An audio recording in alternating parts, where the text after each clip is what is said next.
J'avais vu une très bonne synthèse de travaux sur la réflexivité produits par la cellule d'ingénierie pédagogique de l'Université de Lorraine, la DACIP, qui expliquait l'une des grandes résistances des enseignants à vouloir mettre en place une démarche réflexive au sein des formations.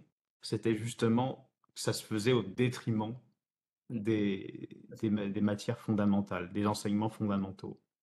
Et je ne sais pas si on va conclure là-dessus, mais ça repose la première question, qui est celle de la vision politique.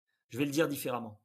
Mm, Si tu dis, il y a des enseignements fondamentaux, mm, ça veut dire que ce qui est fondamental, c'est un certain nombre de savoirs ou de compétences ou d'agir qui mhm. vont être identifiés comme étant efficaces dans le champ professionnel, mais identifiés par qui? Par des professionnels, par un patron qui veut une rentabilité, par. Donc on va finaliser le processus de formation par l'extérieur, ce qui est attendu dehors. Et si on finalise par ce qui est attendu dehors, on ne laisse plus de place à ce qui est dedans. C'est-à-dire que le dedans, l'étudiant dans sa singularité, dans sa façon de, et donc l'université risque d'avoir un modèle qui est sélectif plutôt que d'émancipation. C'est-à-dire de mise à distance justement du ce dehors qui nous impose d'être d'une telle façon ou d'une telle façon. Et bien évidemment que oui, sortir, si on considère qu'il y a du fondamental, c'est-à-dire il faut savoir faire ça avant d'aller sur le terrain, bah, alors la question de la réflexivité et de la construction individuelle, elle est très secondaire. Donc oui, on prend du temps sur ça. Et là, on oppose les deux. Par contre, si je me dis que je forme un professionnel qui va faire 3 ans dans une boîte et qui va se dire, je suis pas fait pour ça.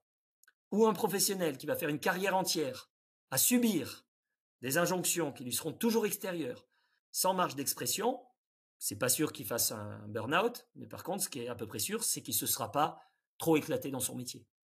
Et donc là, forcément, si on pense productivité pour une entreprise, par exemple en gain financier, ben on va penser extériorité par rapport à l'individu. Si on pense que le métier, la profession, le travail a une valeur dans la société qui est autre chose que s'assurer une place sociale, un niveau de vie financier, et donc finalement d'être au service d'une machine qui va exploiter le fait qu'on veuille avoir un confort financier pour elle-même être productive, très déshumanisée, donc très capitalistique. Bah, si on est dans ce sens-là, alors oui, c'est pas gênant qu'on fasse pas de réflexivité à l'université. C'est pas Mm. gênant. Et on est sur du fondamental. Il me semble que si on dit que le fondamental c'est l'humain, alors moi je vais faire un peu comme cette phrase de Groucho Marx que j'adorais. Il dit le problème de l'éducation, c'est qu'on néglige très largement le football au profit de l'école. Donc moi je vais le dire différemment. Si le fondamental c'est l'humain, je suis très embêté qu'on néglige le réflexif au profit du fondamental, du savoir fondamental. Mm. Donc je fais exprès de prendre l'inverse. Si l'université a un projet humaniste, a un projet qui pense pouvoir d'agir, agir compétent, émancipation des normes imposées, et l'université pourrait être sur ce terrain-là, si on considère que c'est le terrain de la construction de l'intelligence en mouvement, c'est-à-dire de l'innovation, pas au sens technologique, mais de l'innovation anthropologique, c'est-à-dire de Mhm. repenser l'humain de demain. Donc forcément, si on repense l'humain de demain, on ne peut pas être conservateur. Donc si on n'est pas conservateur, c'est qu'on est on met au centre l'humain qui est le projet. L'humain est le projet. Et c'est pas l'humain au service d'un projet extérieur qui soit capitalistique, qui soit productiviste, qui soit voilà. Et donc fondamentalement, on revient à la première question qui est politique. Cette idée de compétence, oui, elle peut aller dans un sens ou dans l'autre. Et on aura une opposition avec moi si je joue un peu le raid en disant mais on fait beaucoup trop de savoirs fondamentaux au détriment de la réflexivité. Et les collègues en face qui disent mais on fait beaucoup trop de réflexivité au détriment des savoirs fondamentaux. Non, c'est si on pense la complexité, c'est quoi l'équilibre qui est pas, il n'y a pas un bon équilibre, mais il y a un équilibre qui se pense collectivement au service d'une visée politique. Et là, la Mm. politique au moins est très claire. On est du côté d'un productivisme, c'est-à-dire d'une attente professionnalisante du monde du travail, ou alors on est au service d'individus en disant bah l'université, elle doit créer finalement des êtres qui sont dans le chemin du développement du pouvoir d'agir. Et donc ceux-là, ben, ils feront avec ce qu'ils ont compris, construit, dans une logique d'acceptation de l'incertitude et de la complexité. Et là, dans ces dernières paroles, j'entends bien qu'on peut dire t'es gentil, toi, t'es un doux rêveur. Mais ils viennent faire un master pour pouvoir gagner 3 000 balles par mois. Ils viennent pas ici pour que tu dises ils s'émancipent, voilà. Donc, et ça, c'est une querelle dans laquelle, bah, malheureusement, on a un peu figé l'éducation et la formation sur les 100 dernières années, entre Oui. des pédagogues à la Rousseau et puis des pragmatiques un peu anglo-saxons, quoi. Mm. C'est vrai, c'est vrai, c'est vrai. Mais j'ai envie de dire que les personnes, même ces gens, et j'ai été de ces personnes-là. Je faisais un master, je voulais en fait avoir un diplôme derrière, je voulais travailler pour gagner ma vie. Ce Le, qui est compréhensible, hein, ce qui est oui, compréhensible. Mais c'est ce que. si on a le décrypteur en nous de savoir pourquoi on veut faire ça, eh ben on le fera peut-être différemment, ou peut-être on le fera pas. Mm. Et là, on a une vraie plus-value humaine. Oui, oui, oui. Et surtout, c'est que même si on le fait pas à 20 ans, 40 ans, passer 20 ans, la moitié de sa vie, donc encore, ouais, passer de 20 à 40, passer 20 ans à faire quelque chose qu'on n'aime pas et à le subir, c'est pas anodin et en général, c'est très difficile.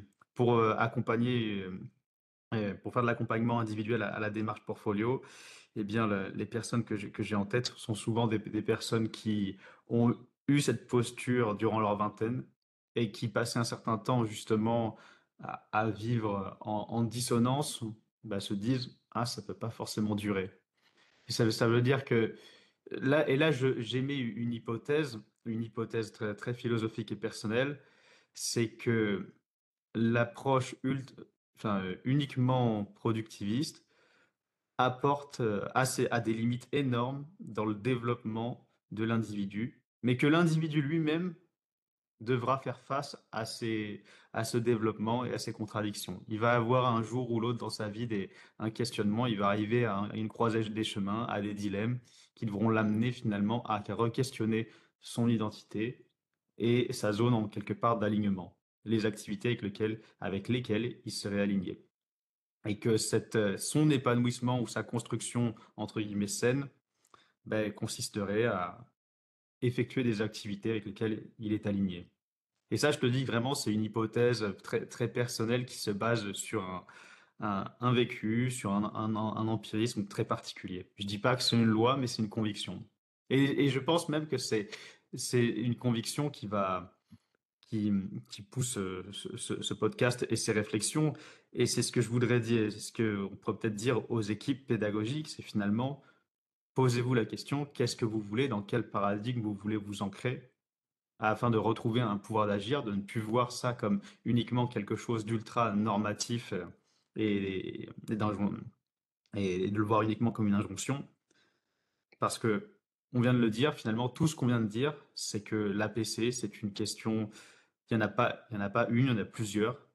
Il y a plusieurs paradigmes, il y a plusieurs positions philosophiques, plusieurs valeurs, et à vous de choisir ce qui vous semble le mieux. Avec un pragmatisme très clair qui est de dire, bah, finalement, dans le monde actuel, et c'est peut-être ça qu'on voit par rapport au traitement assez virulent de la PC, quoi, c'est-à-dire des défenseurs et des opposants, c'est de dire, bah, dans le monde actuel, ce qui gagne, on le voit bien, c'est quand même des logiques capitalistiques et de conflits. Et donc peut-être que ça pousserait ça à une résistance virulente. Mm. Certains ont fait ce choix. Et à l'opposé, d'autres qui disent, mais les doux rêveurs, ça va 5 minutes, le monde est tel qu'il est, je suis payé pour donner les armes efficaces aux jeunes. Et donc d'accepter d'être dans une logique de guerre. Et donc d'une défense de l'APC dans une logique de, bah oui, mais l'intégration au capitalisme qui amène à un chacun pour soi, c'est de prendre les mêmes armes pour se sauver chacun. Mm.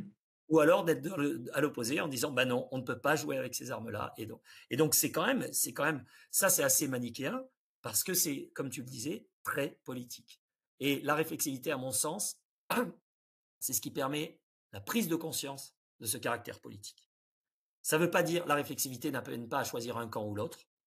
La réflexivité et le travail réflexif, notamment dans les collectifs, amènent à penser et à prendre conscience de cette dimension ultra politique pour ne pas la subir et en faire un vrai projet.